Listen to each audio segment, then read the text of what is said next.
And a winning shot maker. And I think that's really important for Miami as they try to continue to improve their roster and get back to where they were a couple years ago. We get up and go to Washington. The Wizards agreeing to a one-year deal with Isaiah Thomas last night.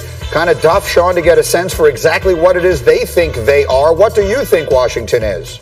Well, I think Washington is lost as an organization, and I think that they really are going to struggle this season. And I think in particular, this move is great for Isaiah Thomas to get an opportunity to maybe reestablish himself, but it's not going to reestablish the Wizards in the Eastern Conference at all, especially when you look around the moves that everybody else is making.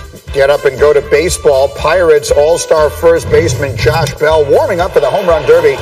Hit 3 home runs, drove in 7 against the Cubs last night. He's the first Pirates player with 3 homers and 7 ribs in a game since Willie Stargell in 1968. Pirates won, by the way, 18-5.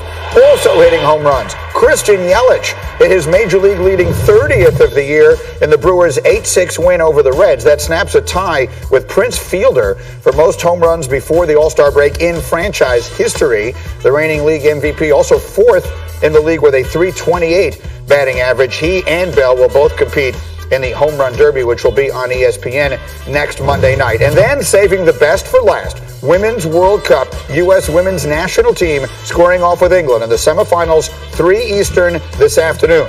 U.S. vying to become the first repeat champ since Germany in 03 and 07. The winner of today's semifinal will face the winner of Sweden and the Netherlands in the World Cup final. And I want to show you this. This is the headline in England's Daily Mail newspaper.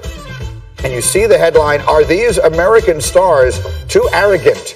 Referencing Alex Morgan and Megan Rapinoe with that question in a significant newspaper, and that is getting a lot of attention from a lot of different people. Let us bring in, for much more on this game and this mini controversy, we go to Lyon, France, which is where Julie Foudy is this morning. Julie, what is your response and what is the reaction you were hearing to that headline about the American players being too arrogant?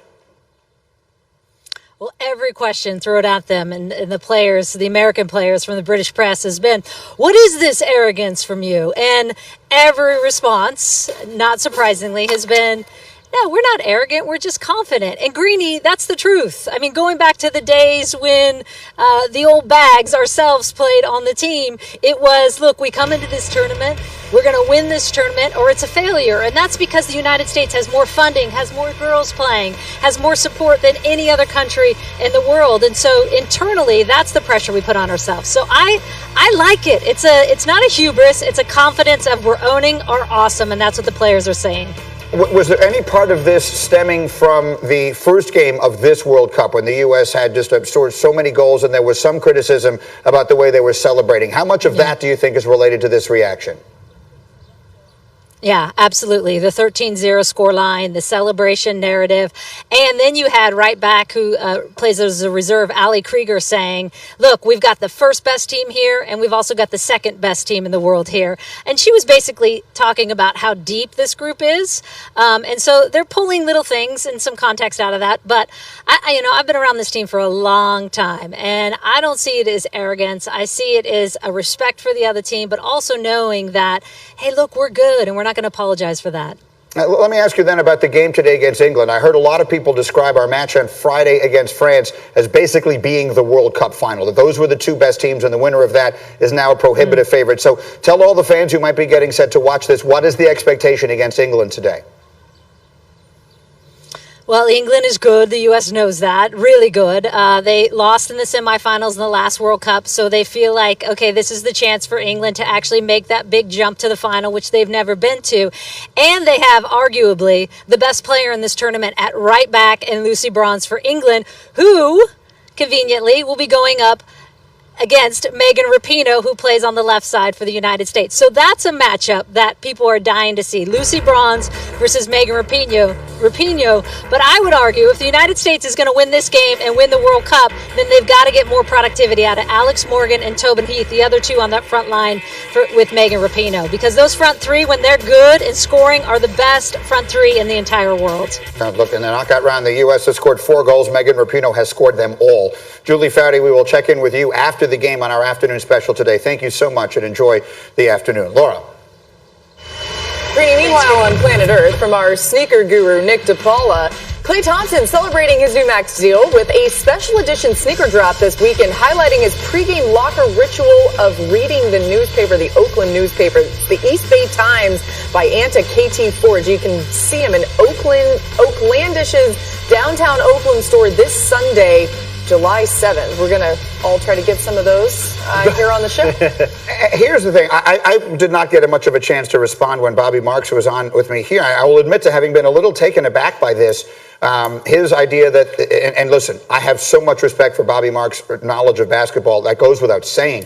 But I really believe we are selling short the Golden State Warriors from top to bottom. Are they still a championship contender in the absence of Klay Thompson? No, they are not. But when he comes back, and if he comes back, and I've heard people talk about the possibility of him coming back January or February, with Klay Thompson on that team, I like the fit of D'Angelo Russell a lot more than a lot of other people do. I'm going to have Tim Legler on our afternoon special today break down a little bit of what Steph Curry was when he used to play off the ball. There was a very different Steph Curry. I believe Steph Curry will set the new NBA record for most three-pointers made this year. I understand they will struggle a bit on the defensive side, but over the course of a long NBA regular season, until the cavalry gets there with Klay Thompson, I think they will hang in there. And when we get to the playoffs, I think they will be a sneaky, dangerous team. I am not in any way looking past Golden State. I think the issue for me with Golden State is kind of what Bobby was referring to is depth. They just don't have any depth at all on that roster, especially because of this trade. Like, to me, if they had just gone out and used the taxpayer mid-level exception to add a piece and keep Andre Iguodala and Quinn Cook and keep Kevon Looney, who they did manage to keep, which I agree with you is a big thing,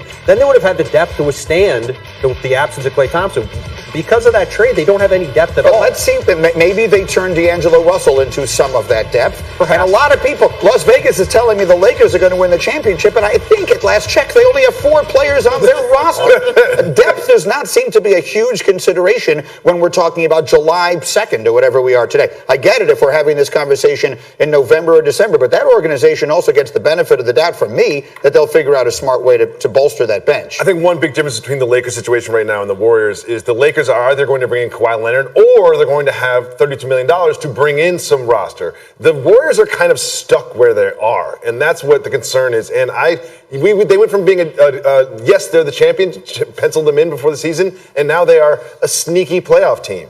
But where they are is still with 3 All-Stars on this roster ready to go and a 4th coming back potentially in January. I mean, this is not a team that is completely depleted without talent, even within that starting lineup. And yeah, you can't, look, injuries happen, and if injuries happen, this, and this. Okay, fine. But if injuries don't happen, you still have 3 All-Stars in your starting lineup with the potential to add 4. I agree. Steph off the ball is going to set amazing records next year from beyond the arc. You just said that Draymond Green's going to have a banner season and a contract year. I agree with that. You've got an All-Star in D'Angelo Russell. Yes, it was just a 1-year All-Star run with the Nets, but still, there is enough talent here for this team to be in the playoffs next year. If Kawhi goes to the Lakers, cancel Christmas. Speaking of which, let's go coming up. If the Lakers do not land Kawhi Leonard, that becomes an interesting question.